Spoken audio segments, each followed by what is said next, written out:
Hello दोस्तों, welcome to Hindi code class. पिछले lecture में हमने कैशिंग पैटर्न को डिटेल में देखा था, जिसमें सिंपल पैटर्न एंड कुछ एडवांस पैटर्न, मतलब 2 पार्ट में मैंने लेक्चर को कवर किया था।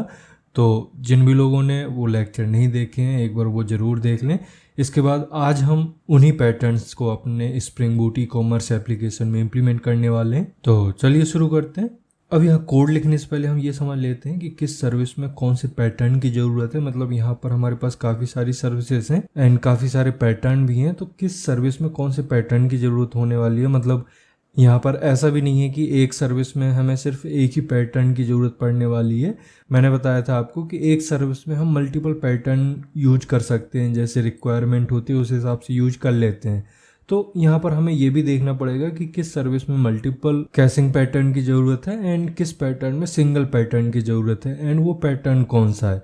तो देखो, सबसे ज़्यादा जो यूज होने वाली सर्विस है वो है प्रोडक्ट सर्विस, एंड इसमें हमें यूज करना पड़ेगा कैश असाइड पैटर्न का, refresh ahead pattern and event driven pattern. Event driven को मैंने पिछले ही लेक्चर में समझाया है, जिसे इनवैलिडेशन पैटर्न भी बोलते हैं। तो इन तीनों का यहाँ पर यूज करना पड़ेगा, क्योंकि एप्लीकेशन के अंदर प्रोडक्ट सबसे ज़्यादा रीड होते हैं, मतलब सबसे ज़्यादा रीड ऑपरेशन परफॉर्म होते हैं सर्विस में।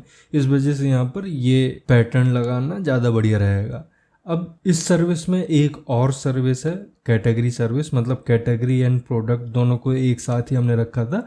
तो ये तो चीज़ें हो गई प्रोडक्ट के लिए, बट इसके अंदर जो कैटेगरी यूज हो रही है इसमें हम कैश असाइड का यूज करने वाले हैं, क्योंकि कैटेगरी में भी बहुत कम ही अपडेट होते हैं, बहुत कम चेंजेस होते हैं, रीड ऑपरेशन ही ज़्यादातर हो रहे होते हैं। तो कैटेगरी सर्विस में हम सिर्फ एक ही कैशिंग पैटर्न का यूज करेंगे, जो कि होगा कैश असाइड। ठीक है। अब सेकंड नंबर पर जो सबसे ज़्यादा यूज होने वाली सर्विस है वो है इन्वेंट्री सर्विस। एंड इस सर्विस में ध्यान रखा जाता है कि जो भी स्टॉक है प्रोडक्ट का वो हमेशा एक्यूरेट शो हो एप्लीकेशन के अंदर। इस वजह से इसमें हमें मल्टीपल कैशिंग पैटर्न का यूज करना पड़ता है, जिसमें कैश असाइड का तो यूज करेंगे ही करेंगे, इसके अलावा right through and event driven का भी यूज करना पड़ेगा। मतलब राइट थ्रू इसलिए क्योंकि यहाँ पर हर टाइम पे, मतलब हर सेकेंड, या आप ऐसे समझ लीजिए कि हर मोमेंट पर यहाँ पर स्टॉक चेंज हो रहा होता है। जैसे जैसे यूजर शॉपिंग करता है वैसे स्टॉक चेंज होता रहता है इन्वेंट्री में। तो इस वजह से यहाँ पर राइट थ्रू कैशिंग पैटर्न का यूज करना ज़्यादा बढ़िया रहेगा। ठीक है। देन तीसरे नंबर पर हम काम करेंगे यूजर सर्विस में, एंड इसमें केवल कैश असाइड का यूज करने वाले हैं। कैश असाइड क्यों? क्योंकि यही वो सर्विस है जो यूजर सबसे ज़्यादा रीड ऑपरेशन के लिए यूज करता है, मतलब यूजर प्रोफाइल सबसे ज़्यादा देखी जाती है। इस वजह से मुझे लगता है यहाँ पर कैश असाइड का यूज करना चाहिए। ठीक है। इसी तरह से बाकी की सर्विस में भी हम कैश असाइड का यूज कर लेंगे। मतलब ज़रूरी नहीं है सारी सर्विस में आपको यूज करना है। यहाँ पर जैसे आप इस नोटिफिकेशन सर्विस को देखते हो, तो यहाँ पर हमें कोई भी सर्विस, मतलब कोई भी पैटर्न यूज करने की ज़रूरत नहीं है, क्योंकि इधर जितने भी ऑपरेशन परफॉर्म हो रहे हैं वो इवेंट बेस्ड है। मतलब कहीं पर भी अगर कुछ काम होता है किसी भी माइक्रो सर्विस में, तो एक इवेंट पब्लिश होता है एंड उसके हिसाब से यहाँ पर फंक्शनैलिटी चलती है। तो इसको हमें कैश में रखने की ज़रूरत नहीं है। एंड कैश में रख के भी क्या फ़ायदा, क्योंकि जो आपको नोटिफिकेशन भेजना होता है वो ऐसे मैंडेटरी नहीं होता है कि उसके बिना कुछ डेटा लॉस हो जाएगा या कुछ ऐसी प्रॉब्लम आ जाएगी या सिस्टम स्लो हो जाएगा। नहीं, ये इवेंट के ऊपर काम करता है। मतलब कहीं पर भी कुछ इवेंट पब्लिश हुआ तो इसमें हमने काफका का यूज किया था, तो काफका अपना काम कर देगा। इधर रेडिस का काम नहीं है, मतलब कैशिंग का काम नहीं है। ठीक है। तो अपने हिसाब से समझ के business requirement and application requirement के हिसाब से आपको ये डिसाइड करना पड़ता है कि किस सर्विस में कौन से कैशिंग पैटर्न की ज़रूरत है एंड किस में मल्टीपल कैशिंग पैटर्न की ज़रूरत है, किस में सिंगल कैशिंग पैटर्न की ज़रूरत है और किस में किसी भी तरह के पैटर्न की ज़रूरत नहीं है, मतलब किसी भी तरह के कैशिंग को लगाने की ज़रूरत नहीं है। ठीक है। तो हमें अपना इम्प्लीमेंटेशन शुरू करना था प्रोडक्ट सर्विस से, तो इसको ओपन करते हैं। यहाँ पर सबसे पहले हम जाएंगे इसकी pom.xml में, एंड यहाँ आपको 2 डिपेंडेंसी देखनी है। अगर लगी हुई हैं तो फिर आपको लगाने की ज़रूरत नहीं है, एंड अगर नहीं लगी हुई हैं तो फिर उन्हें लगाना पड़ेगा। एक तो है spring boot starter cash and दूसरा है डेटा रेडिस। तो कैश और रेडिस की यहाँ नहीं दिख रही हैं, हमें लगाना ही पड़ेगा। तो उसके लिए यहाँ पर आएंगे एंड यहाँ टैग लगाइए डिपेंडेंसी। इसमें सबसे पहले देंगे ग्रुप आईडी, जो कि टाइप करने से सही, यहाँ से कहीं पर भी ग्रुप आईडी लगी होगी बूट की, ये उठा लेते हैं org.springframework डॉट बूट, इसको करिए कॉपी एंड नीचे जहाँ पर हम ग्रुप आईडी लगा रहे थे इधर कर दीजिए पेस्ट। ठीक है, इसके बाद लगा दीजिए आर्टिफैक्ट आईडी, तो आर्टिफैक्ट आईडी एंड इसमें हम लगा देंगे स्टार्टर की डिपेंडेंसी, मतलब यहाँ से कोई आप स्टार्टर उठा लीजिए, स्प्रिंग बूट स्टार्टर ये रहा, इसको करते हैं कॉपी एंड यहाँ नीचे लाके इसको यहाँ पे कर दीजिए पेस्ट। अब डेटा जेपीए नहीं चाहिए, हमें चाहिए कैश, तो यहाँ पर इसको हटा दीजिए एंड इसकी जगह कर देंगे कैश। ठीक है, देन इस डिपेंडेंसी को कर दीजिए नीचे, ये हो गया आपका, ये स्पेस हटाइए, परफेक्ट, इसको करिए सेव। अब इसी तरह से डेटा रेडिस के लिए भी हमें डिपेंडेंसी लगानी पड़ेगी, तो यहाँ से इसको कर लीजिए कॉपी, कंट्रोल सी एंड इसी के नीचे कर देंगे इसको पेस्ट। अब चेंज क्या करना है, इसका ग्रुप आईडी चेंज नहीं होगा, हमारा सिर्फ आर्टिफैक्ट आईडी होगा, वो भी इस कैश की जगह आपको कर देना है डेटा रेडिस। ठीक है, इसको भी कर लीजिए से। अब हमें रेडिस को कॉन्फ़िगर करना पड़ेगा, तो हम आते हैं अपने प्रॉपर्टी फाइल में, मतलब रिसोर्स फोल्डर में, एंड इधर आपके पास सिर्फ property file dot property file है, बट कॉन्फ़िगर करना ज़्यादा इजी होता है YML फाइल में, तो हम एक और फाइल बना लेते हैं। आप इस प्रॉपर्टी फाइल में भी ऐड कर सकते हो, बट YML फाइल ज़्यादा रीडेबल होती है, इस वजह से मैं यहाँ पर एक YML फाइल बना लेता हूँ। इधर क्लिक करिए फाइल में एंड इधर लिखिए application.yml। अब इसमें रेडिस को कॉन्फ़िगर करने के लिए सबसे पहले आपको लिखना पड़ेगा spring.data.redis.host एंड होस्ट है अभी हमारा लोकल होस्ट, तो लोकल होस्ट कर देंगे। देन सेट करना होता है आपको पोर्ट, इसका बाय डिफॉल्ट पोर्ट होता है 6379। ठीक है, मतलब इधर आप बता रहे हो कि रेडिस किस पोर्ट पर रिक्वेस्ट रिसीव करेगा। ठीक, अब अगर आप पासवर्ड यूज कर रहे हो अपने रेडिस में, तो हम रेडिस में पासवर्ड यूज नहीं कर रहे हैं, हम नॉर्मल रेडिस यूज करेंगे, तो उसके लिए हमें पासवर्ड की जरूरत नहीं है। तो यहाँ पर अब पासवर्ड की देने की जरूरत नहीं, मतलब पासवर्ड कॉन्फ़िगर करने की जरूरत नहीं है। ठीक है, अब नेक्स्ट जो प्रॉपर्टी आपको सेट करनी होती है वो टाइम आउट की करनी होती है, तो टाइम आउट इसमें सेट कर दीजिए 5 सेकेंड। इसका मतलब होता है कि एप्लीकेशन कितने टाइम तक रिस्पॉन्स का वेट करेगा। मतलब मान लीजिए रेडिस सर्वर किसी वजह से रिस्पॉन्स नहीं कर रहा है एंड आपने ये प्रॉपर्टी ऐड नहीं कर रखी है, तो क्या होगा, एप्लीकेशन वेट करता रहेगा रेडिस सर्वर का, मतलब रिस्पॉन्स का वेट करता रहेगा।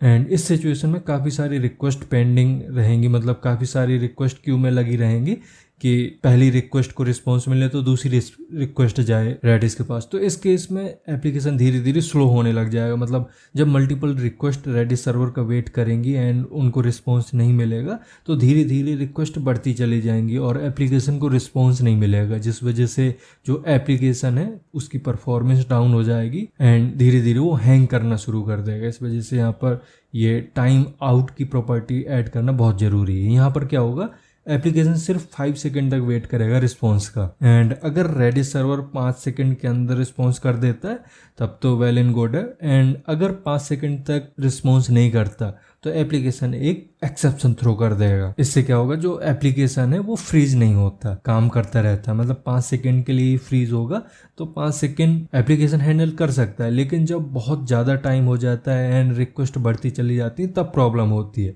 तो इसका मेन यूज यही है कि यहाँ पर एप्लीकेशन फ्रीज नहीं हो पाता, जिस वजह से एप्लीकेशन स्मूथली वर्क करता रहता है। ठीक है, अब नेक्स्ट प्रॉपर्टी होती है कनेक्ट टाइम आउट की,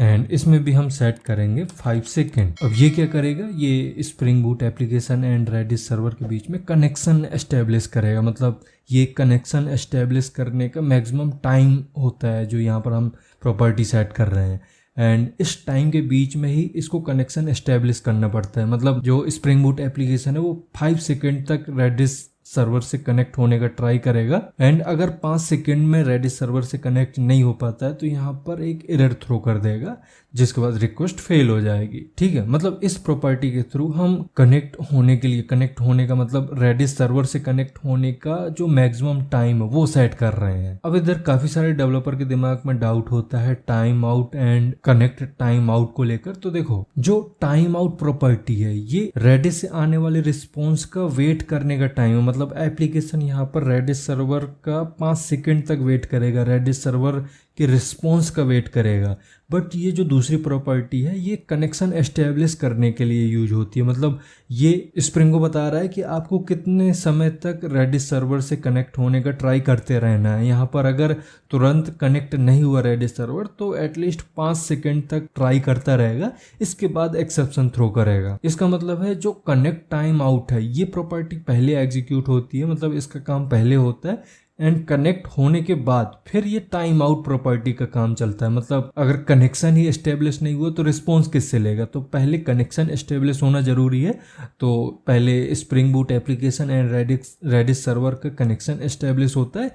इसके बाद जब भी रेडिस सर्वर में कुछ ऑपरेशन परफॉर्म करने होते हैं, लाइक कुछ डेटा स्प्रिंग बूट एप्लीकेशन को चाहिए, तो स्प्रिंग सर्वर से कनेक्ट करेगा। देन कनेक्ट करने के बाद एप्लीकेशन है जो मतलब स्प्रिंग बूट एप्लीकेशन है वो रिस्पॉन्स का वेट करेगा। तो एप्लीकेशन के रेडिस सर्वर को रिक्वेस्ट भेजने के बाद 5 सेकंड तक वेट करेगा यहाँ पर, ठीक है। इसके बाद सेट करना होता है लेटेस्ट, तो latest dot pool dot max active and इधर इसकी वैल्यू दे देंगे 20। अब देखो यहाँ पर ये आपको नई प्रॉपर्टी दिखी होगी लेटेस्ट करके। तो ये लेटेस्ट क्या है, स्प्रिंग बूट एप्लीकेशन में रेडिस से कम्युनिकेट करने के लिए एक एडवांस रेडिस क्लाइंट है। अब ये करता क्या है, तो देखो जब भी आप जावा या स्प्रिंग बूट में कोई एप्लीकेशन बनाते हो एंड आपको रेडिस कनेक्ट करने की ज़रूरत पड़ती है, मतलब रेडिस से कम्युनिकेट करने की ज़रूरत पड़ती है। आप ऐसे समझ लीजिए कि आपको रेडिस यूज करना है, रेडिस सर्वर यूज करना है, तो उस सिचुएशन में आप डायरेक्ट मतलब जावा या स्प्रिंग बूट के थ्रू डायरेक्ट आप कम्युनिकेट नहीं कर सकते हो, डायरेक्ट आप रेडिस से कनेक्ट नहीं कर सकते हो। उसके लिए आपको एक ड्राइवर चाहिए होता है या क्लाइंट चाहिए होता है, उसको क्लाइंट बोल दो या ड्राइवर बोल दो।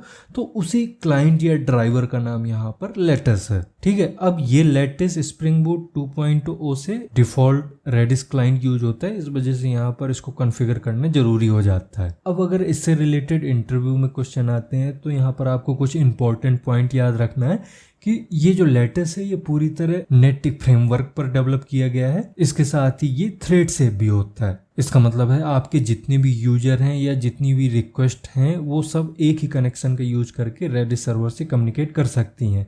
इसके लिए अलग अलग कनेक्शन की ज़रूरत नहीं होगी, सिर्फ एक कनेक्शन बनेगा एंड उस कनेक्शन के थ्रू जितनी भी रिक्वेस्ट आएंगी एप्लीकेशन में, उन एप्लीकेशन को जो भी रिस्पॉन्स की ज़रूरत होगी वो सिर्फ एक ही कनेक्शन से मिल जाएंगी। मतलब यहाँ पर हर रिक्वेस्ट के लिए अलग कनेक्शन बनाने की ज़रूरत नहीं है, ठीक है। इसके अलावा ये नॉन ब्लॉकिंग आर्किटेक्चर पर काम करता है, मतलब असिंक्रोनस तरीके से काम करता है, जिसकी वजह से बहुत ही कम मेमोरी एंड सीपीयू का यूज करके ये अपना काम करता है। इसके बाद आता है पूल एंड पूल के नीचे की सारी कॉन्फ़िगरेशन इस पूल के लिए ही होती है। तो इसको समझने के लिए आपको एक एग्जांपल अज्यूम करना पड़ेगा। तो मान लीजिए आपके पास एक टैक्सी सर्विस कंपनी है, टैक्सी सर्विस कंपनी को ही आप ये पूल मान लीजिए, ठीक है, एंड टैक्सी को रेडिस कनेक्शन मान लीजिए। तो यहाँ पर पूल का मतलब क्या हुआ, पूल एक ऐसा ग्रुप होता है जहां पर रेडी टू यूज कनेक्शंस पहले से अवेलेबल होते हैं। मतलब ये मल्टीपल रेडीमेड कनेक्शंस का एक ग्रुप होता है, इसको पूल बोलते हैं, ठीक है। अब इस पूल को मैनेज करने के लिए आप मल्टीपल यहाँ कॉन्फ़िगरेशन सेट करते हो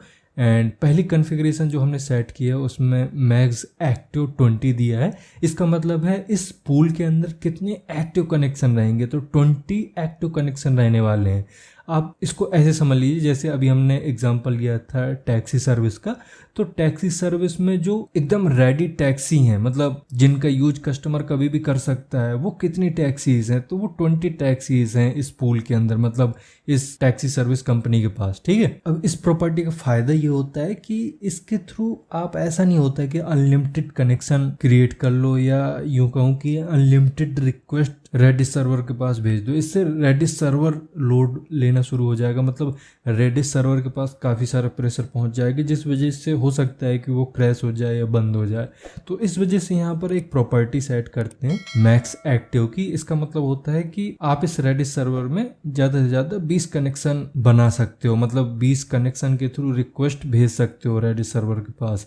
एंड इसी प्रॉपर्टी की वजह से रेडिस सर्वर स्मूथली काम करता रहता है, ओवरहेड नहीं होता उसमें। मतलब ऐसा नहीं होता कि एक साथ बहुत सारी रिक्वेस्ट आ गई हैं तो फिर अगर रेडिस सर्वर में लोड पड़ेगा, रेडिस सर्वर बंद होगा तो वो रिस्पॉन्स नहीं दे पाएगा, ठीक है। इसी तरह से इसकी नेक्स्ट प्रॉपर्टी भी होती है मैक्स आइडल करके एंड इसमें सेट कर देंगे 10।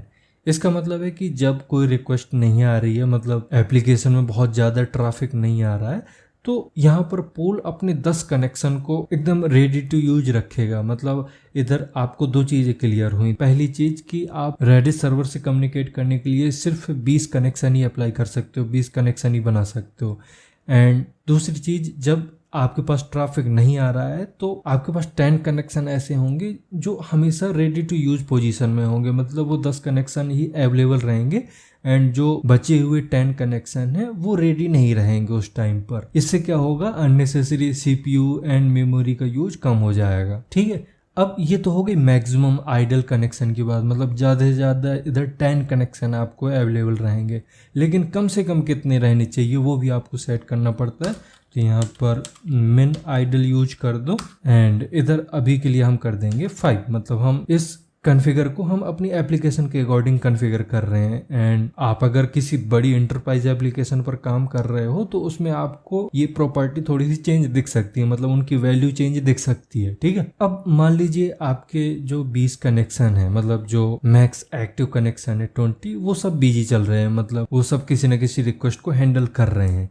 एंड अब आ गई 21वीं रिक्वेस्ट। तो आपको यहाँ पर सेट करना पड़ेगा कि वो जो रिक्वेस्ट आई है, एक्स्ट्रा रिक्वेस्ट आई है एंड अभी कनेक्शन अवेलेबल नहीं है, मतलब वो रिक्वेस्ट अभी रेडिस सर्वर के पास नहीं जा सकती, तो वो रिक्वेस्ट वेट कितना करे, क्या पूरे दिन वेट करती रहे या थोड़ी टाइम के लिए वेट करती रहे। तो इधर आपको टाइम सेट करना पड़ता है। उसके लिए एक प्रॉपर्टी होती है मैक्स वेट एंड इधर सेट कर देंगे 3 सेकेंड। इससे क्या होगा, वो जो रिक्वेस्ट आई है एंड उसके लिए अगर कोई कनेक्शन अवेलेबल नहीं है, सारे कनेक्शन बिजी चल रहे हैं, तो वो 3 सेकंड तक वेट करेगी। एंड 3 सेकंड तक अगर उसे कोई भी कनेक्शन खाली नहीं मिलता है, मतलब उसको रेडिस सर्वर के पास पहुंचने का टैक्सी नहीं मिलता है, तो फिर इधर वो रिक्वेस्ट एरर दे देगी, मतलब एक एक्सेप्शन थ्रो कर देगी, जिससे कि पता चलेगा कि अभी कनेक्शन चल रहे हैं, मतलब कनेक्शन बिजी है, इस वजह से ये रिक्वेस्ट फेल हुई है। ठीक है, तो ये था कैश से रिलेटेड कॉन्फ़िगरेशन। मतलब कोई भी एप्लीकेशन है, अगर आप स्प्रिंग बूट में कैशिंग यूज कर रहे हो, मतलब स्प्रिंग बूट में रेडिस यूज कर रहे हो, तो आपको ये कॉन्फ़िगरेशन करनी पड़ेगी। एंड मैंने आपको एकदम डिटेल में ये समझाई है, जिससे आप किसी भी एप्लीकेशन में अगर यूज करते हो तो आपको कोई प्रॉब्लम नहीं आएगी, मतलब आपको समझ आएगा कि आप कौन सी लाइन लिख रहे हो एंड क्यों लिख रहे हो। ठीक है, अब नेक्स्ट कॉन्फ़िगरेशन आती है कैशिंग के लिए। मतलब ये तो होगी रेडिस के लिए। अब कैश के लिए आपको अलग से करना पड़ता है, मतलब अलग से कॉन्फ़िगर करना पड़ता है। तो हम फिर से रूट में आएंगे एंड इधर लिखिए spring dot cash dot type. ठीक है, अब स्प्रिंग आपने पहले लिख दिया था, इस वजह से यहाँ पर स्प्रिंग नहीं आएगा, स्प्रिंग के बाद की चीज़ें आएंगी। तो कैश डॉट टाइप आ गया एंड इसमें आपको कैश का टाइप देना है। तो हम इधर रेडिस यूज कर रहे हैं, तो आपको कर देना है रेडिस। ठीक है, इससे स्प्रिंग बूट को पता चलेगा कि आप किस तरह का कैश यूज कर रहे हो। तो इधर आप स्प्रिंग कैश एब्स्ट्रैक्शन का यूज कर रहे हो, कैशिंग का यूज कर रहे हो, जिसमें जो डेटा होगा वो मेमोरी में स्टोर नहीं होगा, मतलब रैम में स्टोर तो होगा बट ऐसे डायरेक्ट कंकरेंट हीप मैप में स्टोर नहीं होगा। इसके लिए ये यूज करेगा रेडिस सर्वर। ठीक है, तो ये पॉइंट इंपॉर्टेंट है एंड काफ़ी बार इंटरव्यू में भी पूछ दिया जाता है कि अगर आप इस प्रॉपर्टी का यूज नहीं करते, मतलब अगर यहाँ पर आप टाइप सेट नहीं करते हो तो क्या होगा। तो उस केस में क्या होता है, जो आपके सिस्टम की डिफ़ॉल्ट रैम है, मतलब कैशिंग के लिए जो डिफ़ॉल्ट रैम यूज होती है, जिसे कंकरेंट हीप मैप एरिया बोलते हैं, उसमें जाकर आपका डेटा स्टोर होगा। लेकिन आपको जो डिफ़ॉल्ट इन मेमोरी है उसका यूज नहीं करना है, आपको यूज करना है रेडिस सर्वर का। तो इधर आप टाइप के थ्रू कॉन्फ़िगर कर रहे हो कि मुझे कौन सा सर्वर यूज करना है, मतलब मुझे डेटा कहाँ पर स्टोर करना है। अब इसी तरह से एक और प्रॉपर्टी है जिसका नाम है रेडिस। तो रेडिस डॉट इनेबल स्टैटिस्टिक, ये सेकंड नंबर वाला है, इसको ले लीजिए एंड यहाँ पर सेट कर देंगे ट्रू। इससे क्या होगा, जो रेडिस क्लाइंट है, मतलब हम यहाँ पर जो रेडिस क्लाइंट यूज कर रहे हैं वो है लेटेस्ट। तो लेटेस्ट का जो हेल्थ इंफॉर्मेशन है वो हमें मिलता रहता है, लाइक रेडिस के पास कितनी रिक्वेस्ट गई हैं, सक्सेसफुल कमांड कितनी हुई हैं एंड रेडिस को रिस्पॉन्स देने में कितना टाइम लग रहा है। इस तरह की काफ़ी सारी इन्फॉर्मेशन आप देख पाओगे। ठीक है, अब ऐसा नहीं है कि यहाँ पर आपने इस प्रॉपर्टी को ट्रू कर दिया तो आपको कंसोल में चीज़ें दिखने लगेंगी, नहीं। इसके लिए आपको Spring Boot, actuator and micrometer की ज़रूरत पड़ती है, जिसके बाद आप प्रोमीथियस या दूसरे टूल का यूज करके लॉग्स देखते हो, मतलब जो भी एप्लीकेशन की हेल्थ से रिलेटेड इन्फॉर्मेशन है वो चेक करते हो।